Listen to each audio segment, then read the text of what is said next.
In this video, we will see how to set up a journal to do prior year adjustment entries. We will look at the trigger that starts this process. We will look at the data we need to be able to run the process. We will look at the process itself and the idea screens. We'll talk about the output from the process and also see if there are any exceptions to it. So the trigger for this process is usually prior year adjustments are needed, and no journal has been set up to do this for a particular currency. So say for example, I have created a new segment for say the GBP currency, and now all the journals for current year have been created. However, the prior year affecting journal has not been created, and then audit may require me to do a prior year adjustment to post in period 13, the adjustment period, and I do not have a journal that allows me to do this for this new currency.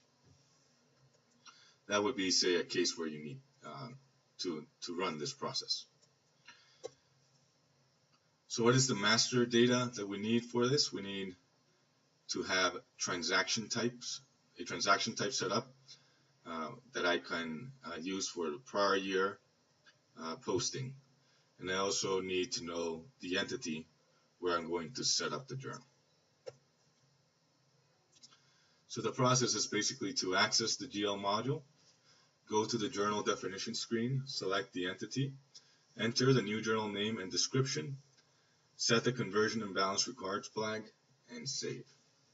So let's look at that in the ideas screens.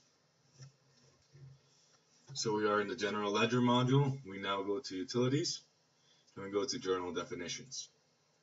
Here we will enter the ledger. We can then select the entity from the drop down or type it in, and then we have to go in and name the journal. So in this case, we have a naming convention in this particular setup, where the last two digits give us the currency. So where, say for example, in this case we have prior year USD source, because USD is represented by number 1 and 0 is source. So in this case we have prior year, which is number 50, USD, which is number 1, from GBP number 2. In this particular setup, not all setups are like this. In this particular setup, this is how the naming convention we are using. So suppose we also needed GBP converted from USD PY or prior year journal to affect the prior year for audit adjustments in period 13.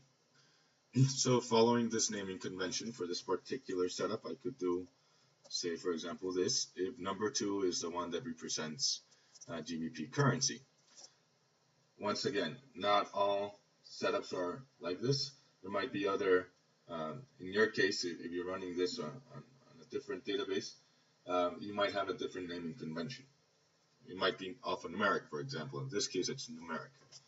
So in this case, we have prior year, GBP, let's call it prior year, GBP from USD, your adjustments. We'll set it to manual so that we are able to select the journal in the JE screen when we're entering say the prior year adjustments directly through that screen. And next we need to select the correct transaction code or transaction type, which is the other way it's called. And in this case, it's a prior year 1 GBP from USD in this naming convention. Prior year 1 underscore GBP from USD. In this particular setup, that's the naming convention. In your setup or another setup, it may be different. But what we want is basically the transaction code for the prior year 1 for GBP converted from USD. Usually, prior year journals are not set to convert, and particularly converted journals, in this case, we have a GBP from USD converted, do not convert. So we set this flag to not active, and we leave this one active because we do want the journal to balance. We do want debits to be equal to credits. And at that point, we have the journal has been set up, and now we can do prior year adjustments, GBP from USD. Of course, as you can see here, the periods are locked, so we will need to unlock the journal after we create it, so that we can say go in and post the journal to period 13. So we would need to unlock period 13 for this journal, and you can do that through this option, and there's a video guide for that as well. After that, you can go ahead and go to batch entry, for example, and if you select the entity, you will see that you're going to have this journal is now available for selection. However, since all of the periods are closed, we can't really do a journal until we unlock the periods. Similarly, we go to spreadsheet link.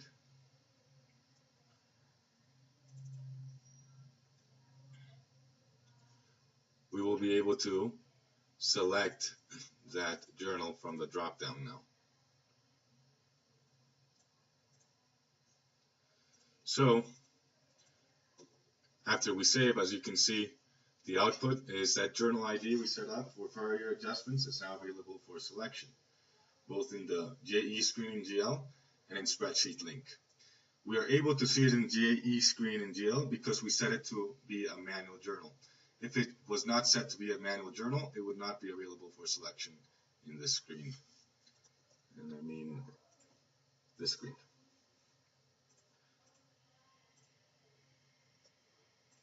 So that's the end of the video, because we have no exceptions at this point identified.